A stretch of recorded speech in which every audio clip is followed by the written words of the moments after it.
Hola a todos. Bueno, hoy vamos a seguir con el tema que estamos viendo de uñas y vamos a seguir haciendo un pequeño resumen de las páginas de la 135 a la 137. Hay que añadir alguna cosilla, así que tener preparado el lápiz para poder completar, ¿vale?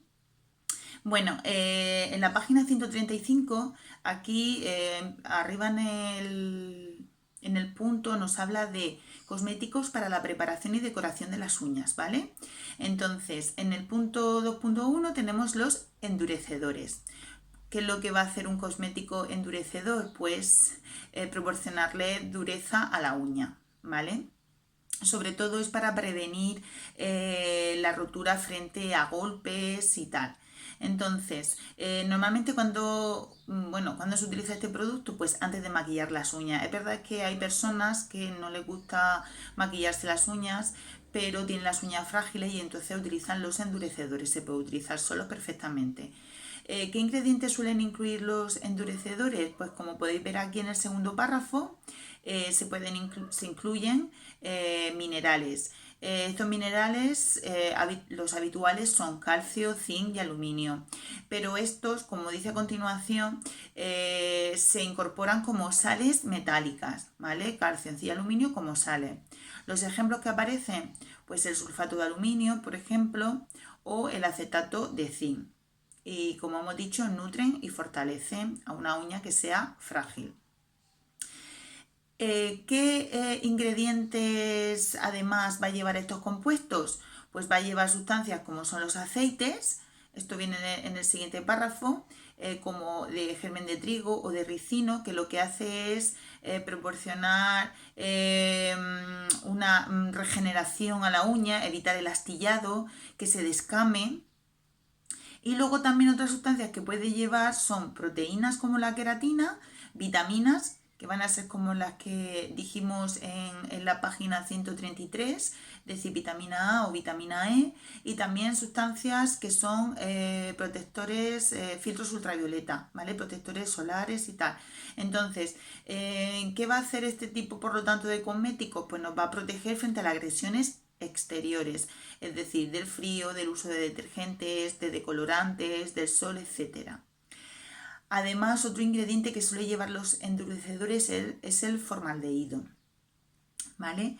Bien, luego tenemos las bases. ¿Qué son las bases? Pues las bases son productos que vamos a ver que tienen distintas funciones, pero que estas se utilizan antes del maquillaje de la uña, ¿vale? Y vamos a ver por qué se utilizan. No todo el mundo utiliza base, de hecho hay personas que no les gusta utilizarlas porque a veces ejercen como el efecto contrario del que deberían. Muchas veces es por la composición o que no es un producto bueno, ¿vale? Pero bueno, la función que tiene que tener las bases son evitar que la película que luego vamos a poner de esmalte se descame y rellenar las irregularidades que tenga la superficie de la uña. Lo que diríamos sería preparar la uña para el maquillaje posterior.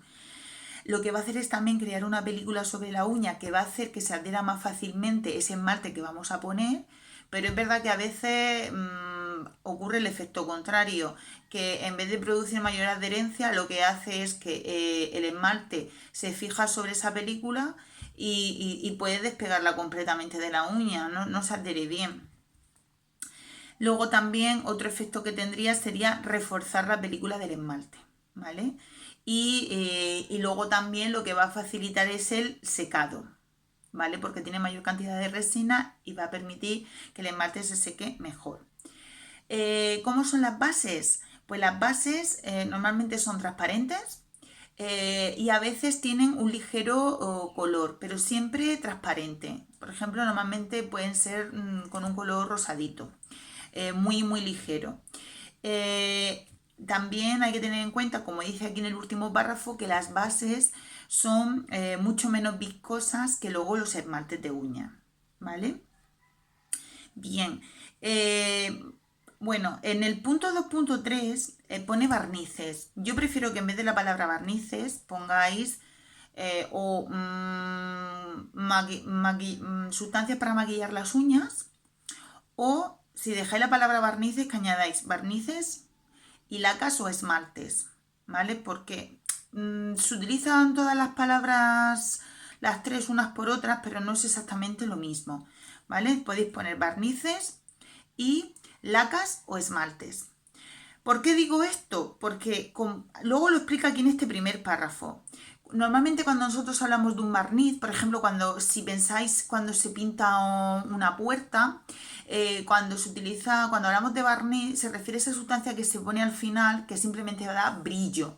Entonces, cuando aquí hablamos de barniz va a ser exactamente lo mismo. Cuando hablamos de esos barnices que son transparentes, que son incoloros y que son transparentes, que se utilizan simplemente para dar brillo a las uñas. Hay muchas personas que no les gustan llevar las uñas coloreadas, con color, y simplemente, pero sí que quieren que tengan un poquito de brillo.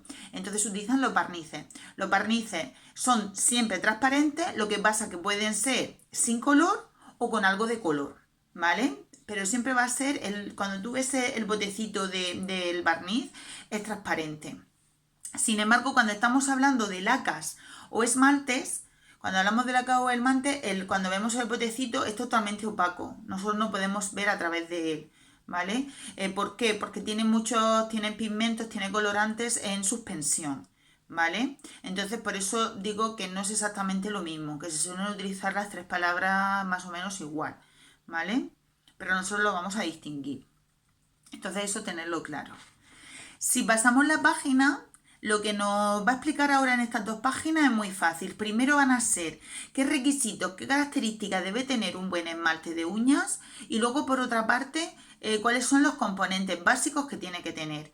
Entonces, como veis aquí, en las lacas de uñas hay varios requisitos.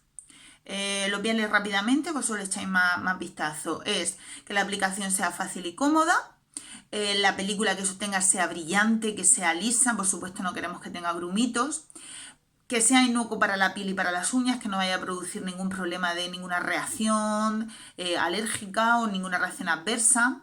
Luego, lógicamente, todos los pigmentos que se utilizan en laca de uñas, como en cualquier tipo de maquillaje corporal o facial, están recogidos por la legislación. Recordar que los colorantes, como venían en el etiquetado, venían con las letras CI, que viene en mayúscula, que significaba Color Index, índice de color, y luego una cifra que estaba formado por 5 numeritos, ¿vale? Y eso hace referencia pues a qué tipo de colorante o pigmento es, ¿vale? Y siempre venían al final del etiquetado. Luego tenemos más características. Debe proporcionar un color homogéneo. No debe alterarse durante el almacenamiento del producto, aunque sabemos que esto es un problema que suelen tener las lacas, que cuando lo tenemos cierto tiempo, sobre todo las que no son de buena calidad, vemos que se separa el aceite, vemos que hay una separación de los pigmentos, de los demás componentes, que se espesan mucho, ¿vale? Luego tenemos que también es muy importante que se adhiera muy bien a la uña, que no se descame y que se endurezca la superficie y que no se quede pegajoso, por supuesto. Otros requisitos que podríamos poner que no están en el libro y que debéis añadir, que se sequen rápido, eso es súper importante, cada vez la parte de los productos se han ido desarrollando para que se sequen muchísimo más rápido y que sean resistentes, perdón, que sean resistentes al uso del agua y del jabón, ¿vale? Y evitar, que no se desconche, etcétera. Entonces añadir esos dos, que se sequen rápido y que sean resistentes al contacto con el agua o con el jabón. Bien, luego entonces ya a continuación lo que tenemos son los componentes de un esmalte de uñas, ¿vale? En vez de barniz, mejor de un esmalte de uñas clásico, ¿vale? Estamos hablando del clásico, no estamos hablando de los de tipo gel ni nada. Bien, vamos a ver primero, en general, cuáles son los tipos de componentes, ¿vale? Y luego explico un poquito cada uno. Los agentes, es decir, los componentes son el agente filmógeno, que es el que va a hacer que se forme la película sobre la uña, y que suelen incluir resinas también en su composición, porque la resina lo que va a hacer sería como el pegamento, lo que va a conseguir que se adhiera a la uña. Luego tenemos plastificantes. Los plastificantes son sustancias que lo que hacen es dar flexibilidad para que no sea rígida esa lámina y no se rompa tan fácilmente. Es cuando no lleva suficiente plastificante un esmalte, lo que hace que se vaya descascarillando. Por supuesto, va a llevar disolventes y lo suele llevar en gran cantidad para disolver, que aparezcan, bueno, disolver todos los componentes, que luego veremos cuáles son. Luego lleva también agentes tisotrópicos. Aquí pone espesante o tisotrópico. Prefiero que utilicemos la palabra solamente tisotrópico, porque luego vamos a ver exactamente en qué consiste. Y luego tenemos las sustancias colorantes. Las sustancias colorantes vamos a ver que existen de tres tipos. Cuidado porque debajo de colorante hay dos cuadraditos y debajo pone aditivos especiales. Lo que es la palabra eso de aditivos especiales no lo hagáis caso, lo tacháis. Luego debajo hay unos puntitos rojos que sí que vamos a explicar porque son tipos de colorantes, ¿vale? Pero esos aditivos especiales nada, eso no tenedlo en cuenta. Y si volvemos la página, arriba nos pone barnices transparentes de tratamiento. Eso evidentemente no es un componente de los esmaltes de uñas, sino el barniz transparente de tratamiento es un barniz transparente, es decir, nos va a dejar la uña con un brillo, pero no nos va a dejar ningún color. Lo que pasa que va a llevar sustancias de tratamiento, ¿vale? Que normalmente esas sustancias de tratamiento pueden ser sustancias simplemente endurecedoras para las uñas que son frágiles, sustancias reparadoras de la uña o sustancias revitalizadoras. Puede llevar, por ejemplo, sustancias grasas como la anolina, o puede llevar vitaminas, puede llevar aloe vera, etcétera. Pero eso sería un tipo de barniz, ¿vale? No lo confundamos con los componentes. Entonces, volviendo a los ejemplos de cada uno, de cada ingrediente, si empezamos con los agentes filmógenos, pues los agentes filmógenos, el que más se utiliza es la nitrocelulosa, porque tiene una transparencia muy buena y se seca rápido. Respecto a las resinas, que hemos dicho que es el pegamento, en el recuerda pone el ejemplo, que es la tosilamida formaldehído, ¿vale? Y la resina, pues eso, lo que hemos dicho, que aumenta sobre todo que se adhiera mejor, pero también aumenta el brillo, aumenta la dureza y la resistencia a todos los agentes externos. Los plastificantes, hemos dicho que tenía que dar flexibilidad. El plastificante que más se utiliza, podéis apuntarlos, es eftalato, se empieza escribiendo con F directamente y luego talato, ¿vale? Eftalato de dibutilo o de eftalato de dioctilo, ¿vale? Y otra sustancia que se utiliza mucho es el aceite de ricino. La cantidad de plastificante que suele llevar un esmalte, como nos dice aquí, varía entre el 25 y el 50% de la composición, es decir, que tiene una cantidad bastante elevada y va a ser muy importante para el resultado final del esmalte. Aquí no solamente el color, que tenga un color bonito va a ser importante, sino va a durar poco tiempo. Respecto a los disolventes, como podéis ver, los disolventes puede llegar hasta un 75% de su composición, es decir, que es bastante importante. Se utilizan disolventes orgánicos volátiles, es decir, que se evaporen muy rápidamente. Eso, si acordáis de la parte de los quitaesmaltes, se utilizaban disolventes orgánicos. Por lo tanto, aquí vamos a ver algunos que vimos en la primera parte, como el acetato de etilo o de butilo. Incluso la acetona podría llevar un poquito de acetona, o alcoholes, butílico, isopropílico, etílico. Luego tenemos ya los tisotrópicos. Los tisotrópicos, pues bueno, lo que hemos dicho, la explicación del tisotrópico está en el cuadro de para saber más. Aquí nos dice claramente que una sustancia tisotrópica lo que hace es que la densidad del producto va a cambiar si está en reposo o si lo agitamos. La característica que tiene el añadir agentes tisotrópicos a un esmalte, pues es que cuando está en reposo va a estar bastante viscoso y cuando se agita se vuelve más fluido y se puede aplicar sobre la uña, ¿vale? Porque si está muy denso no se podría aplicar bien, dejaría una capa muy gruesa. ¿Qué sustancias se utilizan más como tisotrópicos? La bentonita y el sílice puro son los que más se utilizan. Por último, respecto a los colorantes, hay que tener en cuenta que tenemos tres tipos. Los pigmentos son, por un lado, los inorgánicos, que son los que del cuadro que tenemos aquí azul, que son los pigmentos minerales. Luego tendríamos los colorantes orgánicos, ¿vale? Que son los del cuadro naranja que pone colorantes solubles. Y luego tenemos los colorantes sintéticos. Entonces, los pigmentos minerales, estos que hemos dicho que son de tipo inorgánico, normalmente se dividen en tres grupos: blanco, coloreado y nacarado, ¿vale? Luego tenemos los colorantes orgánicos solubles, que pueden ser de origen natural, vegetal o animal. Y abajo tenemos en los puntitos estos rojos, hay un ejemplo de natural, de colorante orgánico natural, que es el que aparece en tercer lugar, que es la guanina.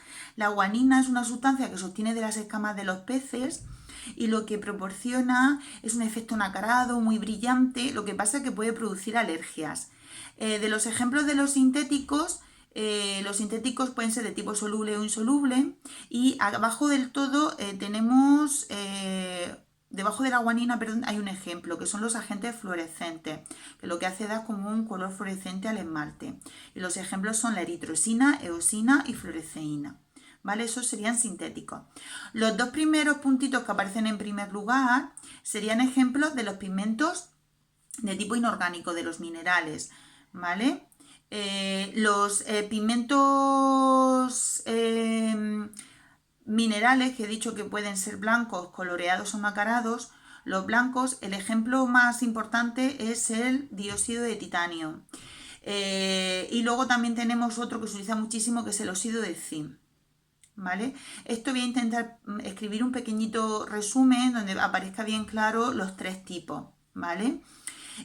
La última línea de todas, la que pone partículas de aluminio y plata, solo el tacháis, eso no lo vamos a ver, ¿vale? Bueno, pues esto es todo.